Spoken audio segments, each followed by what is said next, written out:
వెంకటేశాయ. గురుర్బ్రహ్మా గురుర్విష్ణుః గురుర్దేవో మహేశ్వరః గురుః సాక్షాత్ పరం బ్రహ్మ తస్మై శ్రీ గురవే నమః. జటిలం చీరవసనం దండకారణ్యవాసినం మునివేషధరం ధ్యాయేత్ అరణ్యేకాండ ఉత్తమే. శ్రీరామచంద్ర పరబ్రహ్మణే నమః. అథ శ్రీమద్ రామాయణే ఆదికావ్యే అరణ్యకాండే సప్తతితమః సర్గః. తౌ తు తత్ర స్థితౌ దృష్ట్వా భ్రాతరౌ రామలక్ష్మణౌ బాహుపాశ పరిక్షిప్తౌ కబంధో వాక్యమబ్రవీత్. కబంధుని బాహువులలో బందీలైనటువంటి రామలక్ష్మణులు ఇద్దరూ కూడా ఒకరితో ఒకరు మాట్లాడుకుంటూ మొదట లక్ష్మణుడు కంగారు పడ్డాడు. దీనమైనటువంటి స్థితిలో అన్నగారిని విడిపించుకుని వెళ్ళిపోమని చెప్పి అన్నాడు. తనను రాక్షసుడికి విడిచిపెట్టేమన్నాడు. ఆ తర్వాత రామచంద్రమూర్తి కూడా లక్ష్మణ, ఎంతటి గొప్పవారికైనా సరే కాలము కలిసి రానప్పుడు ఇటువంటి ఆపదలనేవి వస్తూ ఉంటాయి, వాటిని అతిక్రమించలేము. విధి వైపరీత్యంలో ఎవరైనా సరే తలవగ్గవలసిందే. దివ్యాస్త్రములు పరాక్రమము ఇవేవి కూడా పనిచేయవయ్యా అని చెప్పి అంటూ, ఏది ఏమైనప్పటికీ కూడా మనం స్థిరమైనటువంటి బుద్ధితోటి ఇక ఈ రాక్షసుడిని ఎదుర్కోవాలి అంటే పరిస్థితులు ఎంతగా ప్రతికూలంగా ఉన్నప్పటికీ కూడా మానవ ప్రయత్నం అనేది ఖచ్చితంగా చేయవలసిందే. షడ్భాగంతో మనుష్యాణం సప్తమం దైవచింతనం అని చెప్పి అంటారు. అన్ని రకాలుగా ప్రయత్నించి అప్పుడు ఇంకా ఏమీ చేయలేనటువంటి స్థితిలో దైవాన్ని ప్రార్థించాలి. కానీ మనం చేయవలసినటువంటి ప్రయత్నం అనేవి చేయకుండా ఇంకా మొదటి నుంచి దైవమే అనుకూలించాలి, దైవమే అనుగ్రహించాలి అంటే అది కుదరదు కదా. అందుకనే భగవంతుడు తిలలను ఇస్తాడు, తైలాన్ని మనమే పొందాలి. అందుకనే కాకతాళీయవత్ ప్రాప్తం దృష్ట్వాపి నిధిమగ్రతః నస్వయం దైవమాదత్తే పురుషార్థం అపేక్షతే అని. అది ఇలా ప్రాప్తించినప్పటికీ కూడా మనకు ప్రాప్తించేటటువంటి శుభాన్నైనా లాభాన్నైనా సరే దానిని మనం ప్రయత్నిస్తేనే పొందగలుగుతాము. అనుద్యోగేన తైలాన్ని తిలేభ్యో నాప్తుమర్హసి. తిలలు భగవంతుడు అనుగ్రహించాడు కదా అని చెప్పి తైలాన్ని కూడా భగవంతుడిని ఇవ్వమని అడిగితే అది కుదరనటువంటి పని. ఆ తిలల నుండి తైలాన్ని పిండుకొని తీసుకోవలసినటువంటి బాధ్యత మానవుడిదే. కావున చెయ్యవలసినటువంటి పూర్తి ప్రయత్నం అనేది చెయ్యవలసిందే. అంతేగాని పరిస్థితులు అనుకూలించడం లేదు కదా అని చెప్పి ప్రయత్నం చేయటం మానేయకూడదు అని ఇక రామచంద్రుడు తన బుద్ధిని, తన ఆలోచనను స్థిరపరుచుకుని ధైర్యాన్ని కూడా తీసుకున్నటువంటి వాడై ఇంకా లక్ష్మణుడికి కూడా ధైర్యం చెబుతూ ఉన్నాడు. ఇంకా ఇరువురి మాటలు వింటున్నటువంటి కబంధుడు వాళ్ళిద్దరితోటి ఈ విధంగా మాట్లాడుతున్నాడు. బాహుపాశ పరిక్షిప్తౌ తత్ర స్థితౌ భ్రాతరౌ. తన బాహువులలో బందీలైపోయినటువంటి వారు, అలా బందీలైపోయి అలాగే ఉండిపోయినటువంటి వారైన అన్నదమ్ములైనటువంటి ఆ రామలక్ష్మణుల్ని చూచి కబంధ వాక్యమబ్రవీత్. కబంధుడు ఈ విధంగా ఇంకా మాట్లాడుతున్నాడు. తిష్టతః కిన్ను మాం దృష్ట్వా క్షుధార్తం క్షత్రియర్షభౌ ఆహారార్థంతు సందిష్టౌ దైవేన గతచేతసౌ. ఓ క్షత్రియ శ్రేష్ఠులారా, రాజకుమారులారా, ఏమిటి ఇంకా ఆ వలన బందీలైపోయి అలాగే నుంచుని ఉంటారేమిటి? వచ్చిన ఉదరంలో ప్రవేశించి నాకు ఆహారమై నా ఆకలి తీర్చండి అని అంటూ గతచేతసౌ కిమ్ను తిష్టతః. మీ ప్రాణములు ఇప్పటికీ పోయాయి, ఇంకా ఏమిటి మీరు చూస్తున్నారు అంటే ఇంకా మీ ప్రాణాలు పోయినట్లే. మీరు తప్పించుకునేటువంటి అవకాశం ఏమాత్రము లేదు. ఇంకా వేరే ఆలోచన మీకేమీ అవసరం లేదు. మీరు నాకు ఆహారం అవడం తప్ప మీరు చేయగలిగింది కూడా ఏమీ లేదు. ఇంకా అలా నుంచున్నారు ఏమిటయ్యా, నాకు ఆహారం అవ్వండి అని చెప్పి అంటున్నాడు. అంటూ మే దైవేన ఆహారార్థం సందిష్టవు. మీరు ఆ విధి చేత, కాలము చేత, దైవము చేత నాకు ఆహారంగా పంపించబడ్డారు. ఇలా నాకు ఆహారంగా అవ్వటానికి మీరు ఇక్కడికి వచ్చారు. కావున వేరే ఆలోచన ఇంకేం పెట్టుకోవద్దు. మీకు తప్పించుకునే అవకాశం అనేది లేనే లేదు. కావున నాకు ఆహారం అయిపోండి అని అంటూ తచ్ఛ్రుత్వా లక్ష్మణో వాక్యం ప్రాప్తకాలం హితం తదా ఉవాచార్తిం సమాపన్నః విక్రమే కృతలక్షణః. ఇక ఎప్పుడైతే కబంధుడు ఈ విధంగా ఇద్దరిని ఉద్దేశించి, రామలక్ష్మణులు ఇద్దరిని ఉద్దేశించి, మీరిద్దరూ కూడా నాకు ఆహారమే, మీ ఇద్దరిలో ఎవరు కూడా తప్పించుకునే అవకాశం లేదు, కావున మీకు అంతకాలము సమీపించింది, నాకు ఆహారం అయిపోండి అనేటప్పటికీ లక్ష్మణుడికి కోపం వచ్చింది. ఇంకా లక్ష్మణ తచ్ఛ్రుత్వా, లక్ష్మణుడు ఆ కబంధుని యొక్క మాటలు విని ఆర్తిం సమాపన్న, అయ్యో తనతో పాటు అన్నగారికి కూడా ఇటువంటి ఆపద వచ్చిందే అని కొద్దిపాటి ఆ బాధను పొందినటువంటి వాడై, అంటే పౌరుషంతోనూ ఉన్నాడు, అలాగే అన్నగారికి కలిగినటువంటి ఈ స్థితిని చూచి బాధను కూడా పొందుతూ ఉన్నాడు. అలా బాధను పొందుతూ తదా విక్రమే కృతలక్షణ, ఇంకా బాధపడి ప్రయోజనం లేదు, ఈ సందర్భంలో పరాక్రమాన్నే చూపించాలి అని చెప్పి పరాక్రమాన్ని చూపించడానికి, తన బలాన్ని ప్రదర్శించడానికి నిశ్చయించుకున్నటువంటి వాడై ప్రాప్తకాలం హితం వాక్యమువాచ, ఆ సమయానికి తగినటువంటి, ఆ సమయంలో మేలు చేసేటటువంటి, కర్తవ్యాన్ని బోధించేటటువంటి మాటను లక్ష్మణుడు ఈ విధంగా మాట్లాడుతూ ఉన్నాడనమాట. త్వాం చ మాం చ పురాతూర్ణం ఆదత్తే రాక్షసాధమః తస్మాదశిభ్యాం అస్యాసు బాహు ఛిందావహై గురు.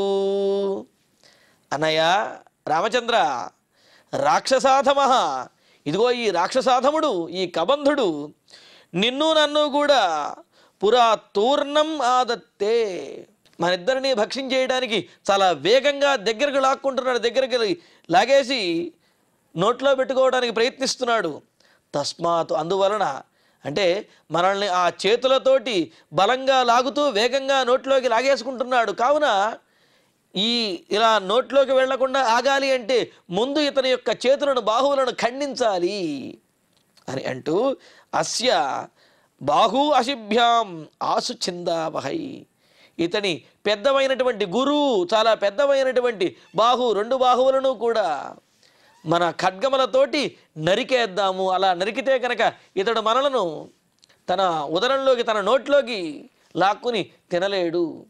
కావున ఇప్పుడు ఈ కబంధుడు మనల్ని తన నోట్లోకి లాగేసుకుంటున్నాడు, కావున ముందు ఇతని యొక్క భుజాలను కనుక నరికినట్లయితే ఇంకేమీ చెయ్యలేడు అని అంటూ ఇంకో మాట కూడా చెబుతున్నాడు.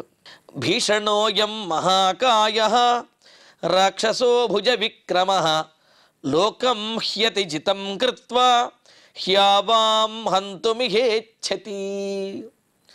ఈ కబంధుడు సామాన్యుడు కాదన్నయ్య. భీషణ మహాకాయ, భయంకరమైనటువంటి వాడు, పెద్ద శరీరం కలిగిన వాడు, మనబోటి వారిని ఎంతమందినైనా సరే తినగలడు. భుజ విక్రమ, ఇతని యొక్క పరాక్రమము, శక్తి అంతా కూడా అతని భుజాల్లోనే ఉన్నది. అయం రాక్షస లోకం అతిజితం కృత్వా, ఈ లోకంలో ఉన్నటువంటి వారిని, అంటే తనకు ఈ ప్రాంతంలో లభించినటువంటి వారందరినీ కూడా జయించి, వారిని వశం చేసుకుని, వారిని భక్షించేసి ఇంకా ఇహ ఆవాం హంతుం ఇచ్చతి, ఇప్పుడు మనలను వధించి తినడానికి, మనలను మింగేయడానికి చూస్తున్నాడు. కావున ఇతని యొక్క బలము, ఇతని యొక్క పరాక్రమము, అదే ఇతని యొక్క బాహుబలము చాలా ఎక్కువ. అయితే ఇతడిని మనం వధించవద్దు. ఎందుకని? సరిగ్గా ముఖము లేనటువంటి వాడు, కంఠము లేనటువంటి వాడు, కదలలేనటువంటి వాడిలా ఉన్నాడు. బాహువులతోటి లాక్కుని ఆహారం తింటం తప్ప ఏమీ చెయ్యనటువంటి వాడు. అంటే దొరికినటువంటి ఆహారాన్ని ఆబగా, ఆశగా తినేసి అలా జీవించేవాడే తప్ప ఇంకేమీ కూడా చెయ్యనటువంటి వాడు. ఇటువంటి వాడు ఇతడు. నిశ్చేష్టానాం వధోరాజన్ కుత్సితో జగతీపతే క్రతుమధ్యోపనీతానాం పశూనామివ రాఘవ. రామచంద్ర, యజ్ఞంలో వినియోగించేటటువంటి పశువు అది కనుక ఒకవేళ పడిపోయి ఉన్నా, లేకపోతే దానికి అంగవైకల్యంతో ఉన్నప్పటికీ కూడా దానిని వినియోగించరు, ఆ పశువుని వినియోగించరు. అలాగే ఈ రాక్షసుడితో యుద్ధం చేయాలి అంటే వాడికి సరిగ్గా మెడకాయి తలకాయి కూడా లేవు. ఇతడితోటి మనం యుద్ధం చేసి అతడిని వధించడం అనేది అంత సముచితంగా అనిపించటంలా. అయితే ఇతడిని మాత్రం భుజములు నరికేసి వదిలినట్లయితే అతడు ఇంకేమీ చెయ్యలేడు, మనకింక ఆపద కూడా లేదు కావున అతని భుజాలు మాత్రం నరికేద్దాము అని అంటూ, రాఘవ, రాజన్, రామచంద్ర, క్రతుమధ్యోపనీతానాం, యాగం మధ్యలో యజ్ఞ పశువులుగా తీసుకురాబడినటువంటివి, నిశ్చేష్టానాం, ఇక చేష్టలు లేకుండా అచేతనంగా పడి ఉన్నటువంటివి, చేష్టలు ఉడికిపోయి శక్తిహీనమైపోయి అంగవైకల్యంతో ఉండి ఏమీ ప్రయోజనం లేకుండా పడిపోయి ఉన్నటువంటి వాటిని, నిశ్చేష్టానాం పశూనాం వధః కుత్సితః, అటువంటి పశువులను వధించడం అది చాలా నిందింపదగినటువంటి పని, అది అపరాధమే అవుతుంది. అలాగే మరి ఇక్కడ ఇతడు సరైనటువంటి శిరస్సు ఇంకేమీ లేకుండా కేవలం ఆహారాన్ని, దొరికినటువంటి వాటిని ఆహారంగా భక్షిస్తూ ఉండే ఇతడిని వధించడం కాదు, అతడి బాహువులను ఖండించాలి. కావున వధః జగతీపతే కుత్సితః, సుక్షత్రియ వంశంలో జన్మించినటువంటి ఓ రామచంద్ర, నీవోటి పరాక్రమవంతుడు ఇటువంటి తుచ్చుడైనటువంటి రాక్షసుడిని వధించడం సముచితంగా అనిపించడం లేదు, అయితే దండించడం మాత్రం తప్పనిసరిగా చెయ్యాలి. కావున మనిద్దరము కూడా 2 ఖడ్గములతోటి ఇతని యొక్క భుజములను ఛేదిద్దాము, తద్వారా ఇతడేమీ కూడా చెయ్యలేనటువంటి నిస్సహాయ స్థితిని పొందుతాడు. అప్పుడు అపాయం అనేది ఉండదు, అతడే మరణిస్తాడు. కావున మనం ఇతడి భుజాలను నరకటమే మనం చేయవలసినటువంటి పని అని లక్ష్మణుడు రామచంద్రుడితో అంటూ ఉన్నాడు. చూడండి, మొదట లక్ష్మణుడే దీనమైనటువంటి స్థితిని పొందాడు. ఆ తర్వాత రాముడు మనకు విధివశాత్తు ఇటువంటి ఆపదలు వచ్చాయి, వీటిని మనం తప్పించుకోవడానికి ప్రయత్నించాలి తప్ప తప్పించుకోగలమో లేదో చెప్పలేము, మన అస్త్రములు మన పరాక్రమములు కూడా విధి ముందు అవేమీ పనిచేయవు అన్నట్లుగా రాముడు మాట్లాడాడు. అలాగే ఆ కబంధుడు ఇరువురిని కూడా నేను భక్షించేస్తాను అని ఎప్పుడైతే మాట్లాడాడో, తనకు ఆపద కలిగినప్పటికీ కూడా తనను విడిచిపెట్టి రాముడిని వెళ్ళిపోమన్నటువంటి లక్ష్మణుడు రాముడికి కూడా ఆపద వస్తుందంటే మాత్రం తానే అడ్డుగా నిలబడి ఆ ఆపదను తొలగించడానికి ప్రయత్నిస్తాడు. రాముడికి కూడా ధైర్యం చెబుతూ ఉన్నాడు. ఇక్కడ లక్ష్మణుడు దీనమైన స్థితిని పొందినప్పుడు రాముడు ధైర్యం చెప్పాడు, రాముడు దీనమైన స్థితిని పొందితే లక్ష్మణుడు ధైర్యం చెబుతూ ఉన్నాడు. అందుకనే అన్నదమ్ములు, ఆత్మీయులు ఇలా కలిసి ఉండడం వల్ల ఒకరికి ఒకరు సహాయంగా, ఒకరికి ఒకరు ధైర్యం చెప్పుకుంటూ వాళ్ళు జీవితంలో ఎదుగుదలకు తోడ్పడే విధంగా జీవించగలుగుతారు. అందుకనే కలిసి ఉండాలి అని చెప్పడంలో ఉద్దేశం ఇదే అన్నమాట. ఇలా ఇంకా ఏతత్ సంజల్పితం శ్రుత్వా తయోః క్రుద్ధస్తు రాక్షసః విదార్యాస్యం తదా రౌద్రః తౌ భక్షయితుమారభత్. ఈ విధంగా ఇంకా లక్ష్మణుడు ఇతని యొక్క భుజములను, కబంధుడి యొక్క భుజములను తరిగేద్దాము, ఛేదిద్దాము అని ఎప్పుడైతే అన్నాడో, వారిరువురి మాటలు వినటువంటి కబంధుడు కోపంతో అంటున్నాడు, తయోహో సంజల్పితం దృష్ట్వా, ఆ రామలక్ష్మణుల యొక్క ఇద్దరు మాటలు విని రౌద్ర, కోపగించినటువంటి వాడైన రాక్షసుడు, తదా ఆస్యం విదార్య, ఇంకా నోరు మరింతగా పెద్దది చేసి తౌ భక్షయితుం ఆరభతు, వారిద్దరినీ కూడా ఆ నోట్లో వేసుకు తినడానికి ఇంకా ప్రారంభిస్తున్నాడు, తినడానికి ఉపక్రమిస్తూ ఉన్నాడు. ఇంతలో తతస్థౌ దేశకాలజ్ఞౌ ఖడ్గాభ్యామేవ రాఘవౌ అచ్ఛిందతాం సుసంహృష్టౌ బాహు తస్యాం సదేశతః. ఇంకా కబంధుడు ఆ విధంగా తన చేతులతోటి ఆ రామలక్ష్మణులిద్దరినీ కూడా తన నోటిలోకి లాక్కుని వాళ్ళని తినేయడానికి ప్రయత్నిస్తూ ఉంటే, దేశకాలజ్ఞౌ, ఏ సందర్భంలో ఏ చోట ఏ విధంగా వ్యవహరించాలి, ఏ విధంగా స్పందించాలి అనే విశేషమైనటువంటి ప్రజ్ఞ కలిగిన రామలక్ష్మణులిద్దరూ కూడా, అంటే ఎప్పుడు ఏం చేయాలో పూర్తిగా తెలిసినటువంటి వారైన రామలక్ష్మణులిద్దరూ కూడా సుసంహృష్టౌ, ఇంకా అతడి భుజములు ఛేదించడమే ఇప్పుడు మనం చేయవలసినటువంటి కర్తవ్యం అని చెప్పి అనుకున్న వారి, అంటే ఒక లక్ష్యం అనేది ఏర్పడింది. ఇంకా ఆ లక్ష్యం ఏర్పడిన తర్వాత దాన్ని సాధించడం అనేది రామలక్ష్మణులకి చాలా అలవోకగా చేయగలిగినటువంటి పని. అందువలన ఇతని భుజములు ఛేదించడమే మనం చేయవలసిందని నిర్ణయించుకున్నారు కదా. అందుకని అతడు తమను ఆ విధంగా మింగివేయడానికి ప్రయత్నిస్తున్నప్పటికీ కూడా సుసంహృష్టవు, ఇక ఆనందంతో, అంటే మనం ఇతడి భుజములు తరిగినట్లయితే ఇతడేమీ చెయ్యలేడు అని అనుకుని సుసంహృష్టవు. అంతేకాదు ఖడ్గాభ్యామేవ తస్య బాహు అంశదేశత అచ్చిందత. ఇంకా రామలక్ష్మణుడు ఇద్దరూ కూడా 2 ఖడ్గములు తీసుకుని ఆ బాహువులను, ఆ భుజములు ఆరంభం వరకు కూడా, అంటే ఆ చేతుల యొక్క మొదటి భాగం వరకు వారు ఖండించేశారు. మరి ఎలా ఖండించారనే విషయాన్ని తర్వాతి శ్లోకంలో చెబుతున్నారు. దక్షిణో దక్షిణం బాహుం అసక్తమశినా తతః చిచ్ఛేద రామో వేగేన సవ్యం వీరస్తు లక్ష్మణః. ఆ నరకటం కూడా, ఛేదించడం కూడా ఎక్కడి వరకు ఛేదించారు? ఆ చేతులు పొడవుగా ఉన్నటువంటి చేతులను ఆ భుజముల వరకు కూడా, భుజం మొదటి వరకు కూడా ఛేదించి పడేశారు అన్నమాట. ఎలాగ వాళ్ళు? తతః దక్షిణః రామః అసక్తాం తథా దక్షిణం బాహుం. నిపుణుడైనటువంటి రామచంద్రమూర్తి ఖడ్గమును తీసి ఆ కబంధుని యొక్క దక్షిణ బాహువుని, ఆ దక్షిణ హస్తమును బాహువు వరకు కూడా ఛేదించేశాడు, బాహువు దగ్గర ఛేదించాడు. వీరః లక్ష్మణస్తు, వీరుడైనటువంటి లక్ష్మణుడు సవ్యం చిచ్ఛేద, ఆ కబంధుని యొక్క ఎడమ బాహువుని, ఎడమ చేతిని బాహువు దగ్గర ఛేదించేశాడు. ఈ విధంగా చేతులను ఒక మూలం దగ్గర నుంచి ఛేదించేసేటప్పటికీ ఇంకా అతడు ఏమీ చెయ్యలేక, ఇక పట్టుకోవడానికి ఏమీ లేవు. అతను చేతులు లేనటువంటి వాడు, శిరస్సు కూడా పూర్తిగా ఉండవలసినటువంటి స్థానంలో లేనటువంటి వాడు, ఆ పాదములు కూడా సవ్యంగా లేనటువంటి వాడు. కావున ఇక ఏమీ చేయలేనటువంటి నిస్సహాయ స్థితికి వెళుతున్నాడు కబంధుడు అనమాట. ఇలాగా రామలక్ష్మణులు ఇద్దరూ కూడా, రాముడేమో కుడి భుజమును, అలాగే లక్ష్మణుడేమో ఎడమ భుజమును కూడా ఆ చేతిని నరికేశారు. సపపాత మహాబాహు చిన్న బాహుర్మహాస్వనః ఖంచగాం చ దిశశ్చైవ నాదయన్ జలదో యదా.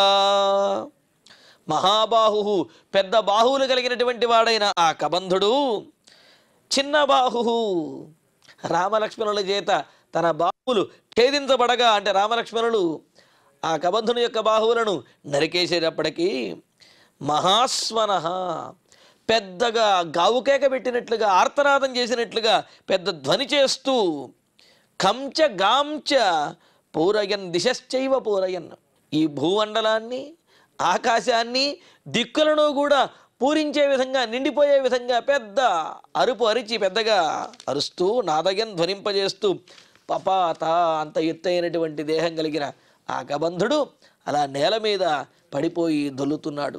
సనికృత్తౌ భుజౌ దృష్ట్వా శౌణితోఘ పరిప్లుతః దీనః పప్రచ్ఛతౌ వీరౌ కౌయువామితి దానవః. ఇంకా ధనువు కుమారుడైనటువంటి ఆ కబంధుడు అలా తన హస్తములను, తన భుజములను ఛేదించినటువంటి ఆ రామలక్ష్మణులను చూస్తూ, పైగా ఆ ఛేదించినటువంటి తన భుజముల నుండి రక్తము స్రవిస్తూ ఉన్నది, సామాన్యంగా కాదు. పెద్ద దేహము, మరి అక్కడ చేతులు నరికేస్తే అక్కడ నుంచి వచ్చే రక్తము ఒక ప్రవాహంలో వస్తూ ఉన్నదన్నమాట. ఆ నెత్తుడితోటి అంత పెద్ద దేహము కూడా పూర్తిగా ముద్దై తడిసిపోయింది కబంధుని యొక్క దేహం. ఇంకా అలా నికృత్త భుజవు, తన నరకబడినటువంటి తన భుజములను, తాను రక్తసిక్తమైపోయినటువంటి స్థితిని కూడా సూచినటువంటి ఆ కబంధుడు దీనమైనటువంటి స్థితిని పొందినటువంటి వాడై రామలక్ష్మణులను అడుగుతున్నాడు, అసలు మీరెవరయ్యా? నా భుజములను ఎలా మీరు ఇలా నరకగలిగారు అని అంటూ, ఇతి తస్య బ్రువాణస్య లక్ష్మణ శుభ లక్ష్మణ శశంస రాఘవం తస్య కబంధస్య మహాత్మనః. 69వ సర్గలో కబంధుడు రామలక్ష్మణులను అడిగాడు, అసలు మీరెవరయ్యా? ఇక్కడికి ఎందుకు వచ్చారు? ఇక్కడికి వచ్చారు అంటే నాకు మీరు ఆహారం అవ్వవలసిందే అని చెప్పి అన్నారు. అయితే అప్పుడు రామలక్ష్మణులు సమాధానం ఏమీ చెప్పలేదు. అందుకని ఇక్కడ కబంధుడు మరలా అడుగుతున్నాడు, తన భుజములను ఛేదించినటువంటి వారు సామాన్యమైనటువంటి క్షత్రియులు కాదు, వీళ్ళెవరో అవతార పురుషులు, కారణజన్ములు అని భావించినటువంటి వాడై మరలా ఇప్పుడు అడుగుతూ ఉన్నాడు, ఎవరయ్యా మీరు అని అడుగుతుంటే ఈ విధంగా కబంధుడు దీనమైనటువంటి స్థితిలో అడుగుతుంటే శుభలక్షణ లక్ష్మణ, శుభప్రదమైనటువంటి సకల సద్గుణములు కలిగిన లక్షణములు కలిగినటువంటి ఆ లక్ష్మణుడు మహాత్మనః తస్య కబంధస్య, పెద్ద దేహంతో ఉన్నటువంటి వాడైన ఆ కబంధునికి రాఘవం శశంస, రాముడి గురించి చెప్పటం ప్రారంభించాడు. కబంధుడికి ఇప్పుడు నిస్సహాయ స్థితిలో కూడా అడుగుతూ ఉన్నాడు మీరెవరు అని చెప్పి. ఇంకా ఇప్పుడు లక్ష్మణుడు రామచంద్రమూర్తి యొక్క గొప్పతనం గురించి, అసలు రామచంద్రమూర్తి ఎవరు అనే విషయాన్ని, తాము ఇక్కడికి ఎందుకు వచ్చాము ఈ వనానికి అనే విషయాన్ని కబంధుడికి చెబుతూ ఉన్నాడు. మరి లక్ష్మణుడికి, మన్నించాలి ఈ వాక్యం మళ్ళీ చెబుతాను, మరి లక్ష్మణుడు కబంధునికి తాము ఈ వనంలో ఎందుకు వెతుకుతున్నాము, ఎందుకు వచ్చాము అనే విషయం కబంధుడికి చెబితే, కబంధుడు సీతాదేవి లభించేటటువంటి ఉపాయాన్ని రామలక్ష్మణుడికి చెబుతాడు. మరి ఆ చెప్పినటువంటి ఉపాయం ఏమిటి, ఏ విధంగా కబంధుడు మాట్లాడాడు, ఎప్పుడు చెప్పగలిగాడు, ఈ విశేషాలను తరువాతి ప్రవచనంలో తెలుసుకుందాము. ఇక ఇప్పుడు శ్లోకాలను పారాయణ. తౌ తు తత్ర స్థితౌ దృష్ట్వా భ్రాతరౌ రామలక్ష్మణౌ బాహుపాశ పరిక్షిప్తౌ కబంధో వాక్యమబ్రవీత్ తిష్ఠతః కిన్ను మాం దృష్ట్వా క్షుధార్తం క్షత్రియర్షభౌ ఆహారార్థం తు సందిష్టౌ దైవేన గతచేతసౌ తచ్ఛ్రుత్వా లక్ష్మణో వాక్యం ప్రాప్తకాలం హితం తదా ఉవాచార్తిం సమాపన్నః విక్రమే కృతలక్షణః త్వాం చ మాం చ పురాతూర్ణం ఆదత్తే రాక్షసాధమః తస్మాదశిభ్యామస్యాసు బాహూ ఛిందావహై గురు భీషణోయం మహాకాయః రాక్షసో భుజ విక్రమః లోకం హ్యతి జితం కృత్వా హ్యావాం హంతుమిహేచ్ఛతి నిశ్చేష్టానాం వధో రాజన్ కుత్సితో జగతీపతేః క్రతుమధ్యోపనీతానాం పశూనామివ రాఘవ ఏతత్ సంజల్పితం శ్రుత్వా తయోః క్రుద్ధస్తు రాక్షసః విదార్యాస్యం తదా రౌద్రః తౌ భక్షయితుమారభత్ తతస్తౌ దేశకాలజ్ఞౌ ఖడ్గాభ్యామేవ రాఘవౌ అచ్ఛిందతాం సుసంహృష్టౌ బాహూ తస్యాం సదేశతః దక్షిణో దక్షిణం బాహుం అసక్తమసినా తతః చిచ్ఛేదరామో వేగేన సవ్యం వీరస్తు లక్ష్మణః సపపాత మహాబాహుః ఛిన్నబాహుర్మహాస్వనః ఖం చ గాం చ దిశశ్చైవ నాదయన్ జలదో యథా సనికృత్తౌ భుజౌ దృష్ట్వా శోణితౌఘ పరిప్లుతః దీనః పప్రచ్ఛతౌ వీరౌ కౌయువామితి దానవః ఇతి తస్య బ్రువాణస్య లక్ష్మణః శుభలక్ష్మణః శశంస రాఘవం తస్య కబంధస్య మహాత్మనః ఇత్యార్షే శ్రీమద్ రామాయణే ఆదికావ్యే అరణ్యకాండే సప్తతితమే సర్గే 12 శ్లోకాః. ఇక ఇప్పుడు క్షమాప్రార్థన మంగళాంతంగా ఈనాటి ప్రవచన పారాయణ కార్యక్రమాన్ని పరిపూర్ణం చేసుకుందాం. యదక్షరపదభ్రష్టం మాత్రాహీనంతు యద్భవేత్ తత్సర్వం క్షమ్యతాం దేవ నారాయణ నమోస్తుతే.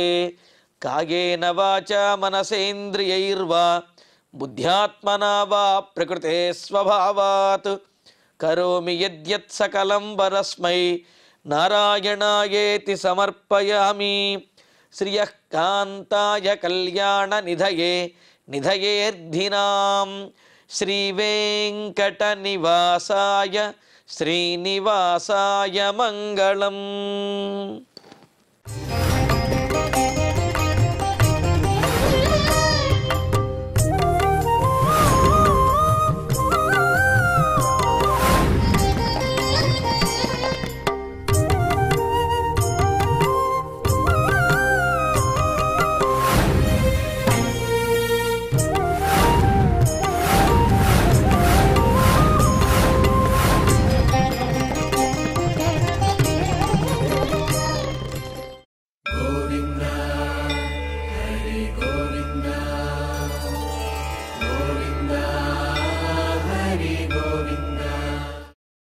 ఓం